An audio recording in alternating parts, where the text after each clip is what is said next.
Welcome to the Chey and Pav podcast experience.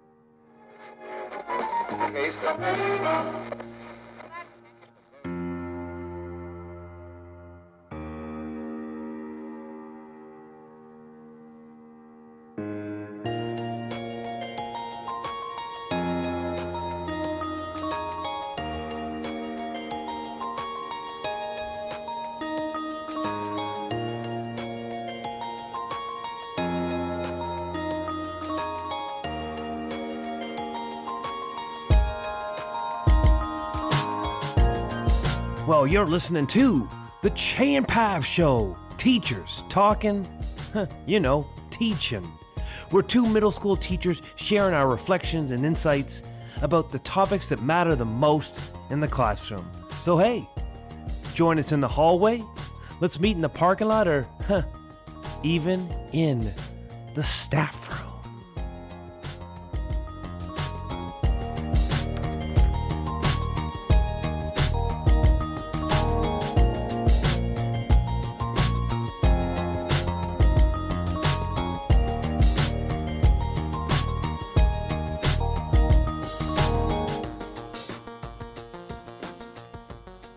Welcome to episode 123 of the Chey and Pav Show. Thank you for joining us as we sit around the table to talk teaching. Today, we are sitting down with co-founder of Wipebook, Frank Bouchard, to talk about their amazing products and how we are using them in our classrooms. We'll also chat a little bit about the design thinking process and how it can be such a valuable teaching tool in our classrooms. We're excited to begin this amazing conversation, but before we do, we should introduce ourselves. My name is Pav Wander, and I'm half of this dynamic duo. My better half is sitting here next to me, but I'll let him introduce himself. My name's Chey, Hurricane, Cheney, and I'm really excited, like super excited, like uncontrollably excited to be here. And I'm Chey, the Hurricane Cheney, and I am 50% of the Chey and Pav Show. Oh, I thought you were going to say I'm just 50%. I'm only at 50% tonight, folks. That's all I got. Yeah, that second half of your introduction was much more like it. That beginning, I was like, where is he going with this? Bueller.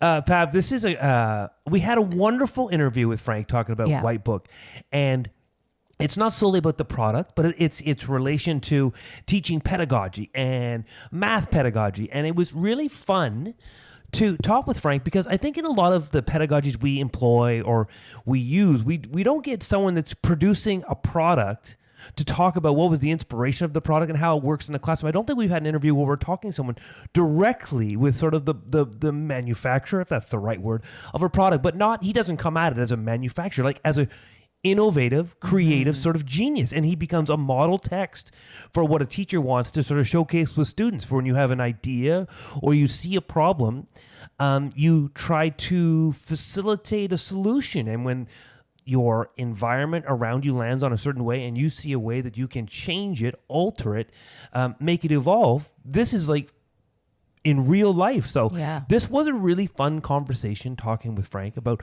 Wipebook. And of course, you don't know what Wipebooks are. It's related. I guess it doesn't even have to be related. I would assume most people in education make the connection to the thinking classroom, the vertical classroom space, sort of whiteboards and erasable surfaces and turning your classroom into a vertical space.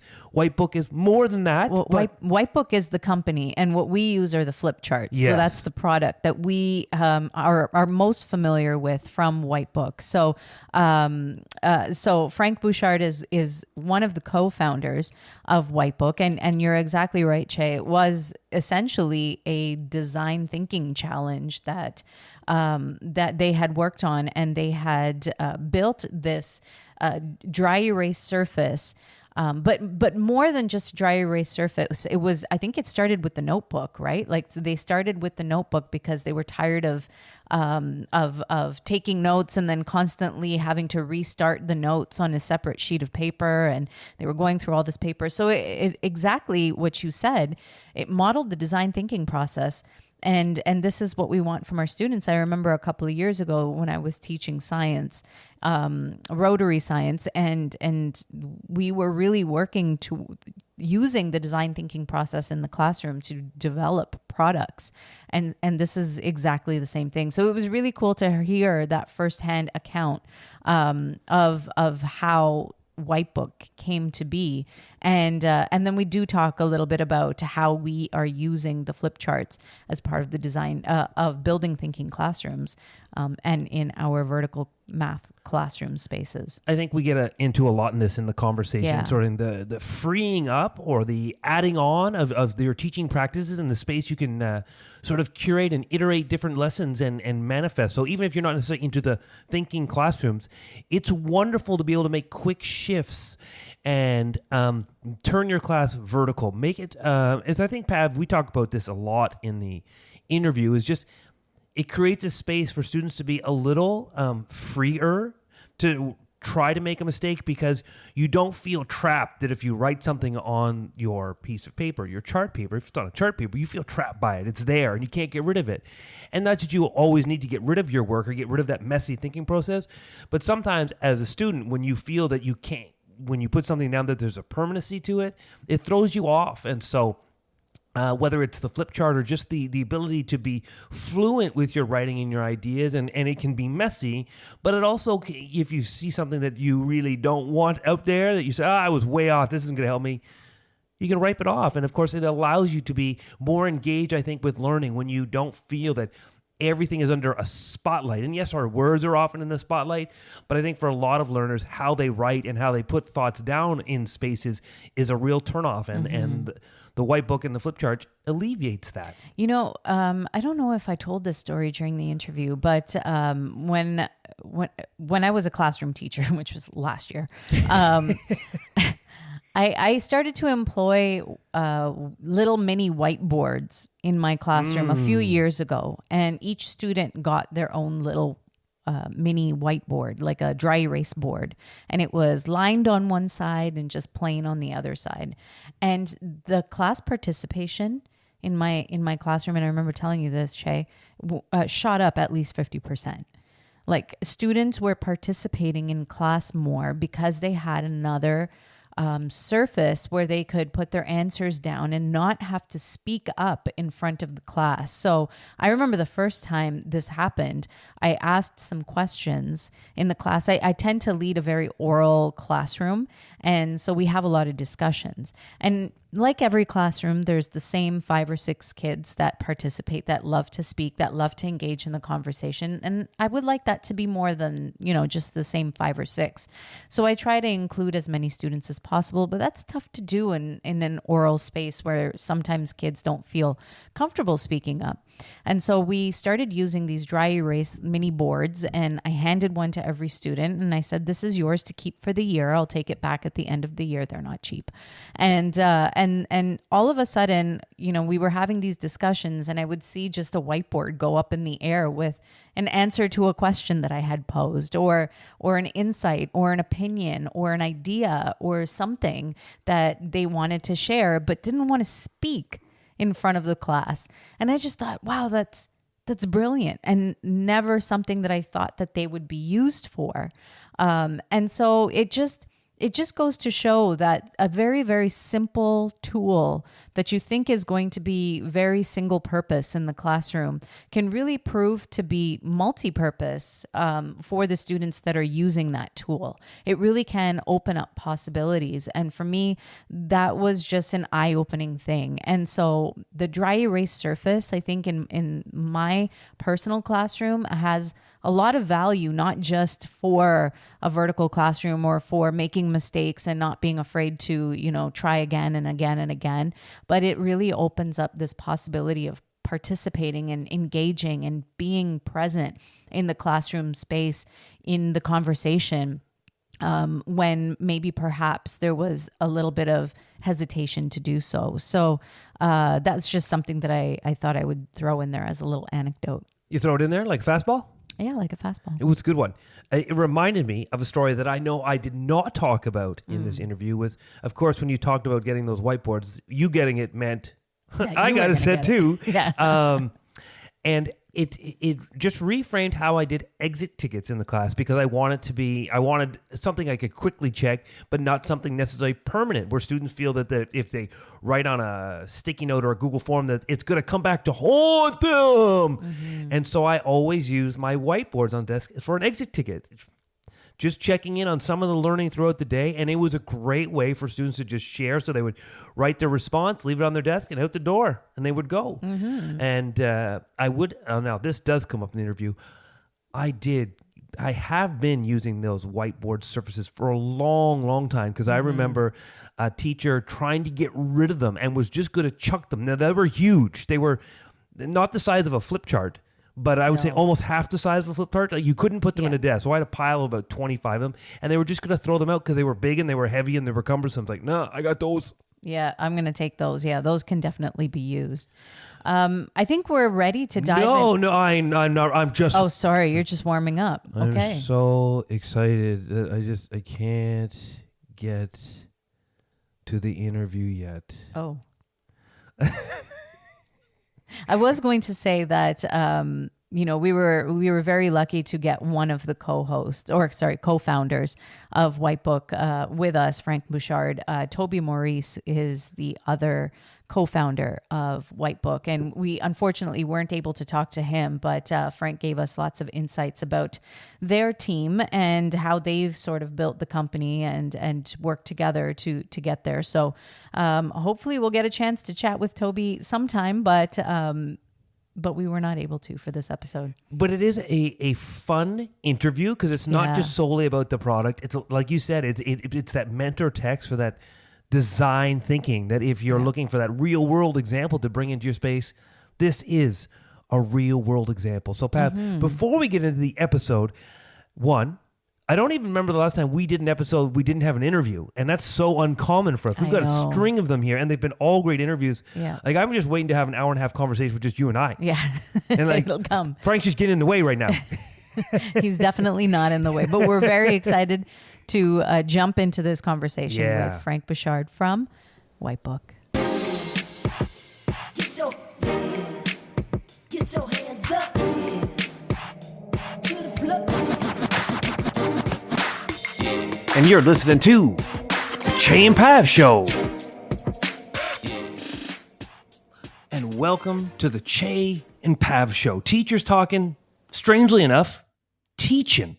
And in our episode today, you've already heard the long monologue at the beginning, which was equally distributed with about 80% of Pav insights and 20% of Chey's unnecessary anecdotes. But that's usually how we roll. But now that we jump into our interview, we expect nothing but pearls of wisdom, because we have Frank here from Wipebook to discuss all things Wipebook and all things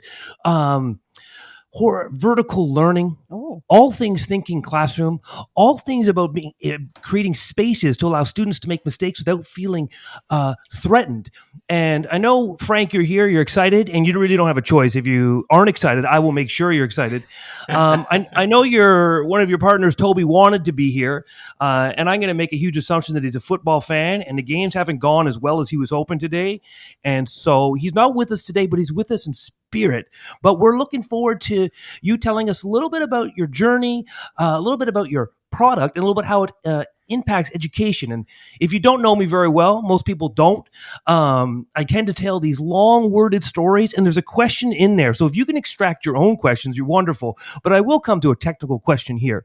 Please introduce yourself to our audience, the origins of Wipebook, and sort of how you see sort of their origins and how you sort of came to be, where you saw the impact or the importance of getting this type of product into the educational spaces.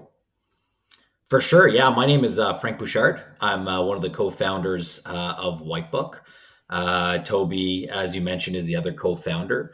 The origins of Wipebook are kind of fun. It started as a class project, actually, when we were in university together. We're both engineers, and we were doing our masters, and we were taking an entrepreneurship class. And the professor at the time, the way he structured the class is just anybody that's got a cool idea, just stand up. And anybody else that doesn't have a cool idea, just like gravitate towards different people in the class that have their ideas. So I was a weird student because as an engineer, I was very poor at math because I make a lot of fine mistakes, and then I had to like scratch out all those mistakes. So I had developed like a prototype for the Wipebook, which was just like overhead transparency sheets bound together that I would take all my notes. I would do all my assignments on these like erasable sheets that I would just wipe down with a wet cloth. So I was kind of the weird guy in the class because my hands were always like full of ink because of those damn acetate markers. But lo and behold, Toby joined the group at the time, and he thought it was a cool idea.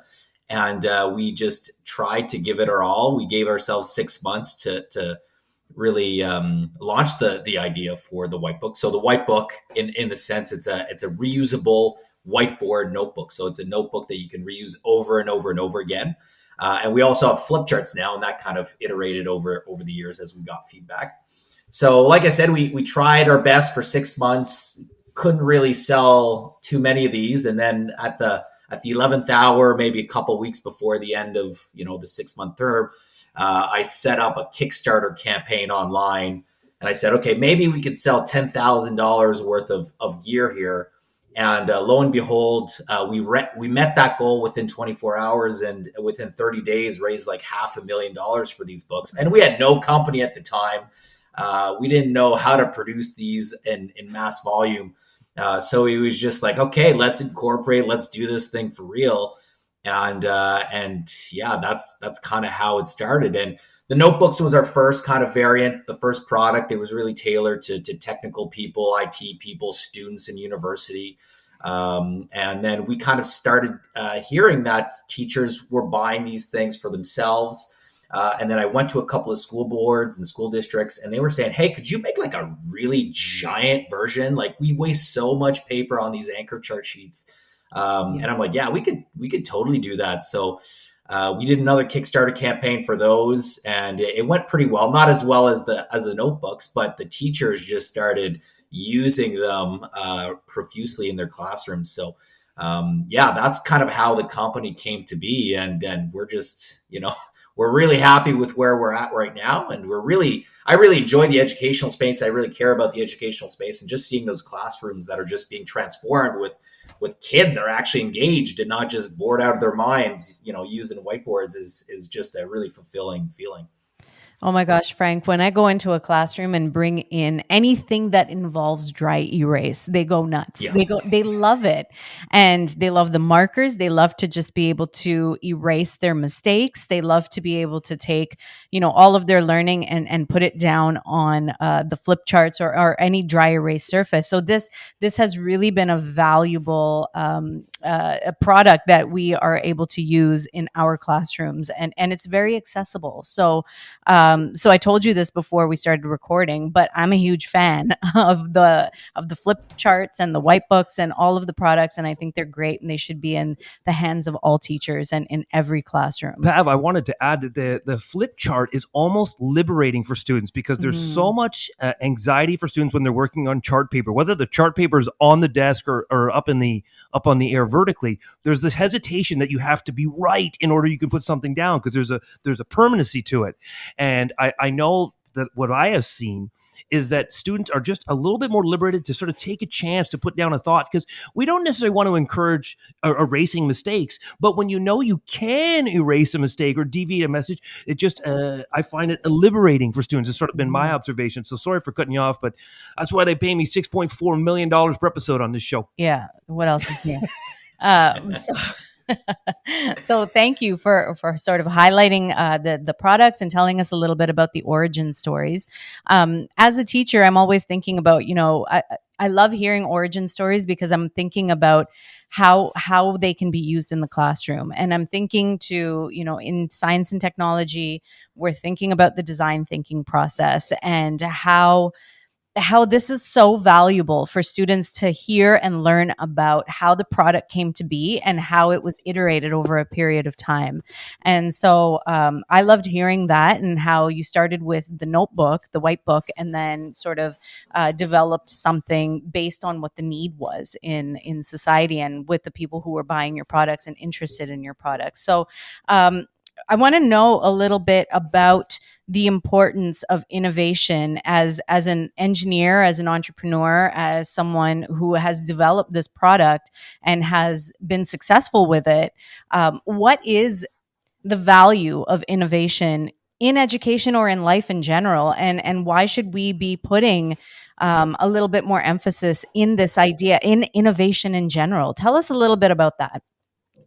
Yeah, I mean, the topic of innovation, I care deeply about my whole career, even before Wipebook. Just working in the educational sector in the post-secondary institution. But really, for me, innovation is all about improving, things in our daily lives, right? Just if you have a problem or you see somebody that has a problem, it's coming up with a creative solution to that problem and trying to figure out a way to help other people out. So I think our story is a great example of how innovation is not just limited to like big companies with millions of dollars. Like this could have easily been like a high school student with an erasable notebook. They just put it online and it goes viral, and you start a company that way. So for me, I really see us, in our product, and we're really being a really great example for students to say, hey, this is something that I could actually do myself. You don't need to create something that's super complicated, but fundamentally, if you have a problem that you're dealing with in your daily life, that first step of the design process, like empathize, right? Yeah. If you have that problem or somebody else has that problem and you're trying to find a solution to that problem, that's really the first step, and it doesn't need to be anything complicated, but it gets you down that path. And then little by little, you just try to get feedback and see if there's more people that have that problem. And that's how you scale and that's how you grow.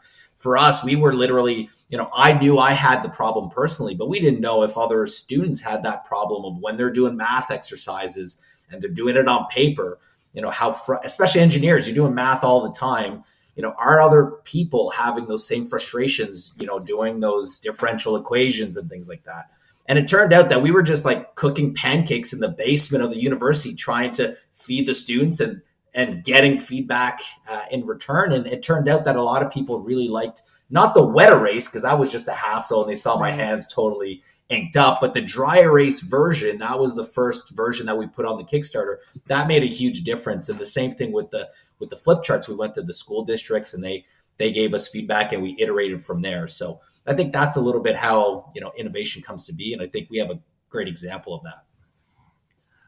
Any follow-up there, Pav, or can I jump into my conversation? No, please do. Because I know I cut you off last time. I'll get you back. Don't worry. That's assumed. Frank, so many nuggets in that conversation. And I love the point of innovation and accessibility to innovation. That sometimes we can be intimidated because maybe we don't feel we have the backing or we're not connected to a big organization or within a system. But if we have a really great idea that really addresses a problem, there's a space for anyone to be an innovator. And Pav, I know you're taking your notes and I know I'm taking my notes, and those watching on YouTube can see my book right there. I have one. I really like the fact you addressed that you become sort of the mentor text. You're the model for how maybe a student can say, a class project isn't just necessarily theoretical. I can turn a class project, a passion project, into something. And I love that part of your story at the beginning, it was a passion project. Now, were you and Toby friends beforehand, or did you become friends in that moment where your professor said, the ones with the ideas stand up? I don't know if I have ever tried that technique, but I may do this tomorrow. Those of you that have great ideas, stand up. And those of you that want to contribute and thus expand and extend your own great ideas, let's go into that space and be inspired. Were you connected beforehand in any way, or was that the moment where you connected? And then I want to talk a little bit in extension here, because, we know you had a little bit of success on Dragon's Den. And Pav and I now decide that after this conversation, we're going to go, because one of us is going to stand up because we have a great idea. And we are going to use all the insights you give here about how you got onto Dragon's Den and how you were successful to market our own great idea. And that being a little tongue in cheek. But you had this wonderful experience. And I think I hope it connects back into the being sort of the young entrepreneur, not being connected. What was the Dragon's Den experience like? How did it manifest? And that original question between you and Toby, how did that connection come? Yeah, I mean, Toby and I, we kind of knew each other from our courses. The master's was just like a 1-year course. He was kind of doing it part-time. I was doing it part-time as well, just a couple of courses per term while we were working full-time. And like you said, I was using my courses to just follow through and see if this idea could develop. So he worked in patents, and I remember even before that entrepreneurship class reaching out to him saying, "Hey, like, can we talk about patents? Can we figure out how this whole thing works?" So we had interacted a little bit before, but really the first time we really truly worked together was through that entrepreneurship course. And with respect to the Dragon's Den, I mean, since we had such a great success story on Kickstarter, it just turned out that a month after or 2 months after they were kind of doing the auditions for all the Dragon's Den episodes, they kind of go on all the major cities, and we're based out of Ottawa. So, they were kind of interviewing people, and it was pretty funny to see all kinds of different characters, pitch their crazy ideas. One of the people that were there were two women with their little chihuahua that were pitching a show of them drinking wine with their chihuahua. I don't know what it was, but I watched that. They actually ended up on the show. Funny enough, but yeah, you go and you pitch your idea, and then because we had a great story on Kickstarter, they just said, "Hey, holy crap, this is awesome!" So we went down to Toronto. They film at the CBC headquarters downtown Toronto. And they try to psych you out. They put you in a back little room watching old reruns of Dragon's Den episodes, the ones where everybody gets shredded. Because they just want you on your nerves. And then they kind of say, "Hey, you're up." And they open the door, and they just say, "Follow the little white line." And you don't know what's going on. But if you've seen the show before, Shark Tank and the equivalent, you walk down the stairs or you walk through, and then you see like 20 cameras on you because they're capturing every angle. In that moment, you realize, if I screw this up, I'm done. I'm dead. But they record you for like an hour, and you try your best and you pitch your idea, and it's pretty nerve wracking. And, I was nervous as hell. My leg was just like, twitching, and I was just like, I was really nervous. And Toby was like, Frank is never nervous. And like his leg, I could see it just twitch in the corner there. So, but yeah, we did end up getting a deal with Arlene. The deal fell through at the end of the day. We were a couple of other founders at the beginning, and we had a falling out, and that kind of like terminated the deal. But it was a really great experience to kind of initially work with Arlene, and she's the one who said, "Hey, you guys should really try big box retail." And that's how we started selling our products in Walmart, Staples, and Costco, which we don't anymore because those are big players, and it's not always cost effective to deal with the big guys. So selling direct to school districts has always been something that has worked better for us personally. But yeah, that's how kind of Dragon's Den went, and it was a really, really fun experience. Dragon's Den is always, it's fun to watch, and it's really cool to hear the behind the scenes and sort of, what the process is like and how it works.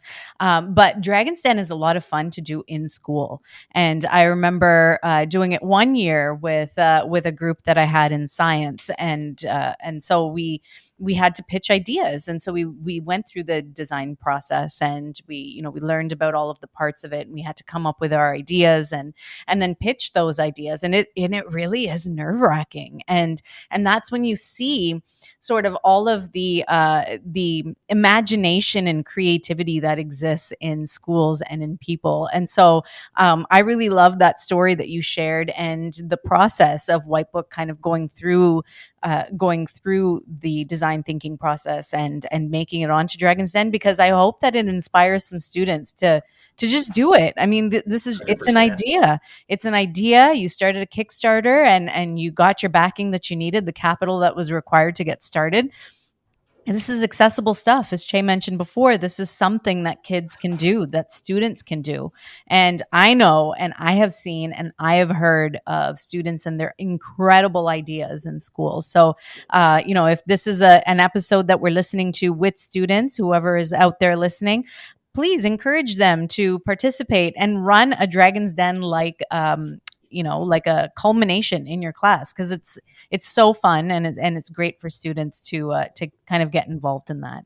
And so, I know we've talked about the products and the product line before, but I'm thinking about me as a teacher, and if there are teachers listening, well, I assume that there are teachers listening. Tell us a little bit about how these products can be used for students, or, if you are a student, how they're going to be useful for you. And I, as a teacher, and I can speak for myself, we use the flip charts all the time in our classrooms, but there are a lot of other products. And so we'd love to hear about some of the other products and how we can use them in the classroom. Yeah, 100%. I mean, we can start with the flip charts. The flip charts are really just anchor chart sheets that have graph on one side, blank on the other. So they're reversible. And you could just like take a pad of these flip charts and take all the sheets and put them all over the walls. And when you're done, you can put them all back together. And it's just a really great collaborative tool. I mean, we've seen students use them in the thinking classrooms framework and math classrooms to collaborate and solve problems together. We've seen them used on tabletops where they have little robots, like line drawing robots, where they have dry erase markers, and they're actually like typing in the graph calculator, like little vector points and things like that, and having little paths drawn all over the place. So I think the flip charts is a really great collaborative tool. It's a visual tool. So when you have a lot of different students together, it's a surface to just work on. And like you guys mentioned before, I mean, students, like, they try more on a dry erase surface. I don't know what it is. It's just a freeing medium. You know, you don't feel like you're stuck with whatever first idea you had. You can iterate through that problem and not worry about it being totally permanent. So the flip charts is really great for that. And then we have more of our notebook lines and our workbook lines. So the notebook lines is more like your personal whiteboard at your fingertips or your reusable notebook. So really this is think of a notebook with dry erase pages. And you can use a variety of different markers. So you could use like a dry erase marker if you just want like a surface to iterate or problem solve. But we also have like special markers that are semi-permanent. So if you really want to use it like a notebook or an organization tool, especially when you're trying to organize, you don't always, write things down perfectly the first time around. This is actually why I was using it in my classrooms when I was taking notes, because sometimes you just want to erase something really quickly and, iterate what your notes are going to be. Or if you have a to-do list, you can just check off all the different items or just erase it, wipe it clean. So it's really a notebook that's eco-friendly. It's reusable. You feel like, you're not using that notebook and throwing in the garbage after you're done. So it really is a feel-good kind of organization tool and reusable notebook. And then our workbooks are more of the surface for personal work in the classroom for each student. So really it's one sheet, essentially, of a smaller sheet of the dry erase film that students can hole punch and keep in their binders. And when it comes time to do personal type of work, they could pull it out, work problems out at their desk with a dry erase marker. So and all of our products, the nice thing about it is also compatible with our Wipebook Scan app. So, you might be thinking, well, how do I save students' work for assessment afterwards, right? Well, it's compatible with our app, but also, Google's native apps and Dropbox apps or OneDrive apps. So it'll just automatically crop the edges of whatever you have, and it'll save it directly to the cloud, so that if you do want to do assessment down the line, you can actually save all the students' work and kind of keep it for later, and then have a track record. And sometimes sometimes teachers, what they'll do is also save it and then project it at the front of the class, and then kind of showcase what all the different students have been doing together, so that you do have that kind of digital way where you can just flip through in a nice kind of way and save everything there. So that's kind of a good overview of our products. I mean, especially in our notebooks, we have different, small ones, pocket size ones, medium ones, big ones, some with graph pages, line pages, depending on all the different types of activities that you can do. But that's really kind of a good overview of all of our products. That's a great response. Frank, I was taking some notes, both on my Wipebook and on my, question sheet. One thing I was thinking about is sometimes when teachers are planning lessons, and sometimes lessons are your A+ lessons, and sometimes they're your B- lessons. And I think of teachers sometimes being a hesitancy to maybe put up a flip chart because like it's not necessary for a flip chart, or I don't want to amass all the paper, or I don't want to have to deal with this. The simplicity of it, almost, I used the word already, I maybe overused it, Pav. The liberation for the teacher, say maybe my hesitancy, even on a simple note most of my hesitancy to use my chart paper to stick it up all over the place is eliminated, because I can use these huge, Pav, you and I think have probably had the most successes with the huge charts just all over the room, because you do get so used to using them as anchor charts, spaces for students to work collaboratively. And I love you touched, based on Frank, that component of being able to save it really quickly and easily, having it upload to Drive, and it becoming an assessment piece, and it becoming a piece of evidence that, yes, it's flexible. You can change it in the moment, but you can still capture those moments, and you can almost capture sort of the stage 1, the stage 3, the stage 4. So you can see how that thinking process may change, and how idea number 3 that was sort of was creating a pathway for you, you deviated from later. So I love those components. Now, Pav, you and I have been using whiteboards for quite some time. When we were getting lined up for this interview, it reminded me that maybe 12 or 13 years ago, before you were the science teacher at our school, the science teacher had these huge whiteboards, probably not a chart paper size, but not a piece of paper size either. And she was like, I got to get rid of these. I said, oh, I want those. I want those. And we grabbed them, and they've worn out. And I said, this is the extension of this. This is how you take something like a whiteboard that I was happy using 10 years ago, and then I get excited to say, this is expanding. This is creating something a little bit more permanent. And I love that. And I'm going to reach away from the mic for a second. Oh. Because, of course, being introduced, the thinking classroom was part of that for us. And so when we sort of came across your product, we had sort of, I think, some foundational use of whiteboards, but nothing quite as great as your product and those flip charts. And we came across it through the thinking classroom. And the thinking classroom, I think, Pav, maybe opened up my eyes more to this than you. Maybe you're already doing this, so I don't want to put this into your space. But I hadn't really thought of the classroom as a vertical space. And your math program shifted on this idea of vertical learning. But your flip charts were paramount to that. And so maybe you reflect on this, maybe you haven't reflected on this. How do you see sort of teaching philosophies, teaching pedagogies, room setups changing through this product that you have, and how it's changing the way maybe teachers and students interact? So Pav and I can attest that the way we're setting up our spaces has altered. Your product's not simply a product. It's a product that allows me to teach in a different way that I've been teaching before, and I see results. And I think part of the thinking classroom is about displaying thinking in a comfortable way.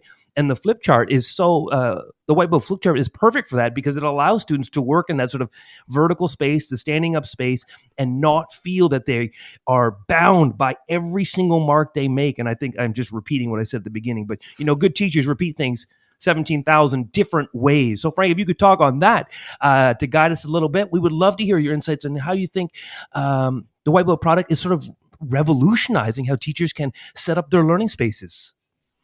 Yeah, 100%. I think it was really good synergy originally. I think Peter's thinking classroom framework is amazing. It just, takes a class of students that would not normally be engaged or be zoning out, and just gets them going in a social kind of environment.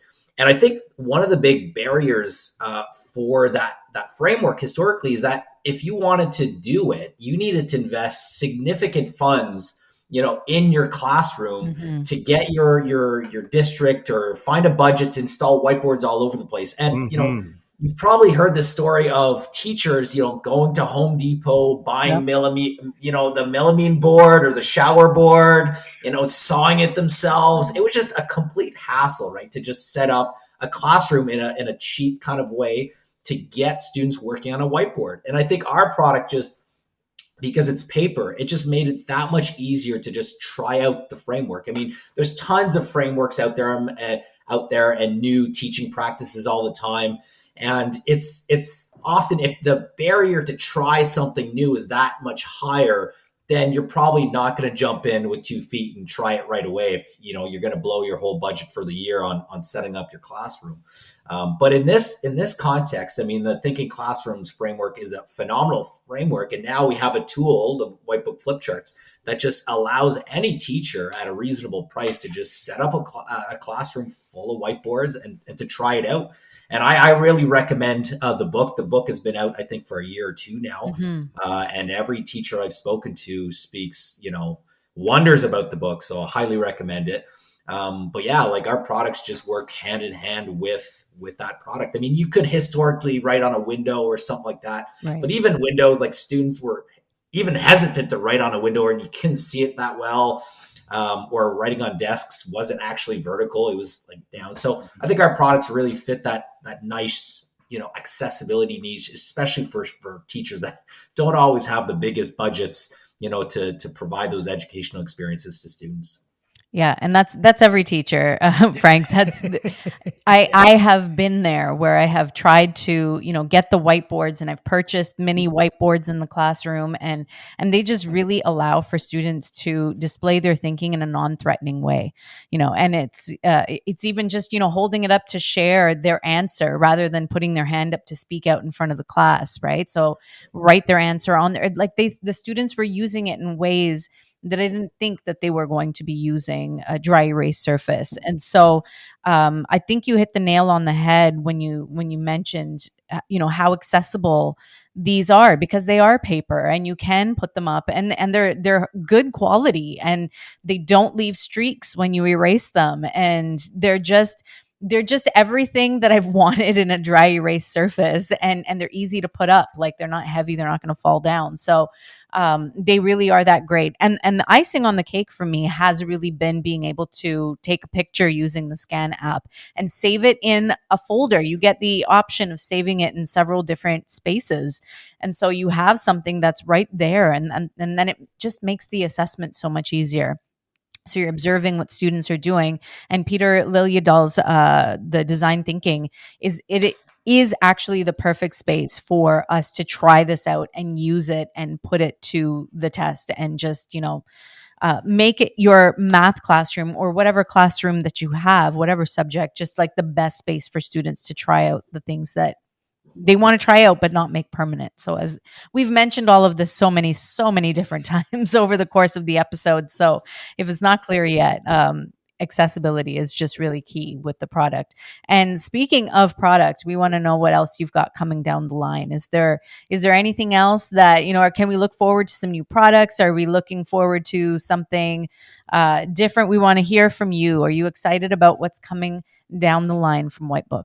Yeah, I mean, we're engineers by nature, so we love making products. The problem is, in the early days, we just permutating so many different sizes and all kinds of stuff. So we actually made a conscious decision to just focus on a limited number of products and just make sure that those products work really, really well.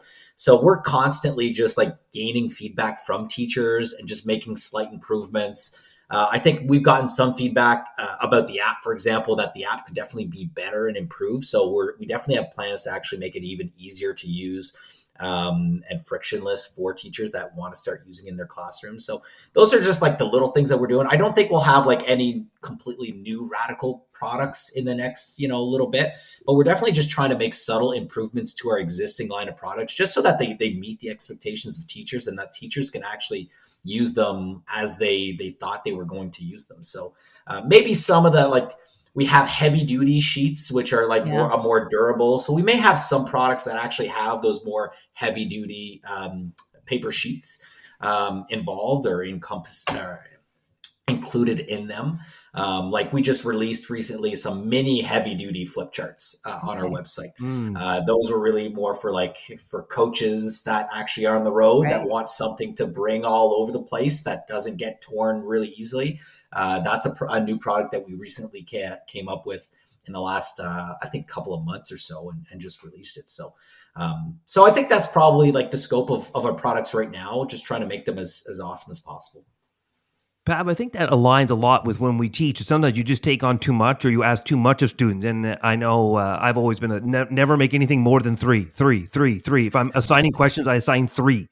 If I got a writing prompts, I've got 3 different prompts. It's just because you almost lose focus when there's so much going on. It gets overwhelming. Yeah, so it reminds me of my baseball swing, because no episode's complete without a silly sports analogy to understand sport, that I'm only looking for middle in, and I'm just not going to swing for it.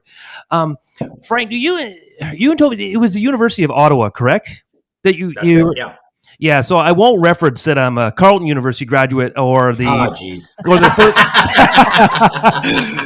although my teaching certificate's from the University of Ottawa, but I won't flash my Carleton University tattoo for my long sports career that I had there, and that was just Toby's a grad from Carleton as well, so he won't mind. He won't mind. Yeah, he's a dual grad. So we have a similar path then. There we go. I was going to add the one little anecdote when I was thinking about how do students respond to the Wipebook. And I think one of the things I use and I'll flash it on the screen here, the mini Wipebook is when I'm walking around is to give examples. And I used to just carry endless stickies with me. And I still will carry stickies in my pocket, but this becomes as convenient as having a pack of stickies on you. And you walk around and you're helping and you'll do an example for a student. And often I'll leave the Wipebook and I'll come back and I'll grab it. And it was telling for me how it was resonating, because teachers like, where do you find the evidence to know how something's landing? And I was walking around and I was giving some support, and the student said, Mr. Cheyne, do you have your Wipebook here today? And they were that was their cue. That's what they were looking for. So they were receptive to that feedback in that space because you could provide the example for them. I would leave it with them, leave the pen, and they would play around with it themselves. And so you sort of think as a teacher, as a tool, for me, it's almost replaced that really simplistic sticky note.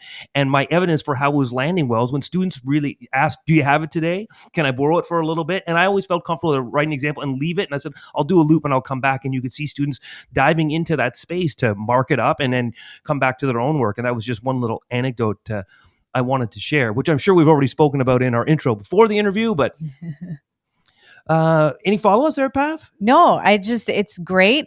Teachers are loving the product, and your story is phenomenal. And I think it's great for teachers to hear, but also I think more importantly for students to hear, because it is a success story that can be replicated, with whatever innovations that students come up with. And Chey and myself are always pushing innovation in our spaces. And I think that our podcast success has sort of led to that and reinforced the importance of innovating. And then, of course, iterating and reiterating what we are doing in that space. And so getting the feedback, I think, is really important from, the people who are actually using the product, and where can we make our products better and more useful for the people who are buying them. I think that that's such a great lesson to sort of take with us and take from this conversation. So thank you so much, Frank, for sharing all of that with us and for sharing more about Wipebook and your origin stories and where you come from and what we're doing and why we're so useful in education. Did you have anything else to sort of wrap up with, or any last words before we? No, I guess just a little final thought, just in terms of, how our idea came to be and how, it could be impactful for students. I think the big difference for us was that, when we took that class, the teacher actually, or the professor actually said, no, this is a real product that you will be developing. And I think that mindset of it being a real thing versus just a thing for fun is actually something that teachers should recognize, that these ideas could be something real, and make your students recognize that, these ideas that you're coming up with, it's not just for the sake of the assignment or the activity. You think of something you really care about or passionate about that you may want to work on even after this assignment is done, because I think that's how you'll get students engaged and finding their own little ideas that they want to work on. And I think that made a huge difference for us when we came up with the product. We started it off because it was a real thing that we were trying for real. So just a little tidbit there in terms of the student piece for something that teachers should really keep in mind if they're doing a Dragon's Den type of thing in their classroom. It's authenticity, right? This is how we're actually going to be able to make differences in the real world. And so the closer we can get to the authentic experience, whether it's through the innovation in the classroom or whatever it is that we're doing in the classroom, it'll be more meaningful in the end. Absolutely. So thank you for sharing that final thought. Anything to add, Chey? I'm getting ready to make my Dragon's Den proposal. Chihuahua and wine, I think, is a hot topic to build from. Frank, thanks for coming in, gifting us your wisdoms, gifting us your story, gifting us your time, and of course supporting the Chey and Pav Show, because of course we have our raffle that's going with this episode, as you've also supported all of our podcast presentations, and so we're really thankful for all that support. And really, I think we love you gifting us this moment to humanize this sort of collaboration and this partnership. And we hope that this episode, you feel that your voice has been said and your story has been amplified. And we thank you for gifting us your time on the Chey and Pav Show. Happy to join. And it was a great conversation tonight. Amazing. Thank you so much, Frank. Get your hands up.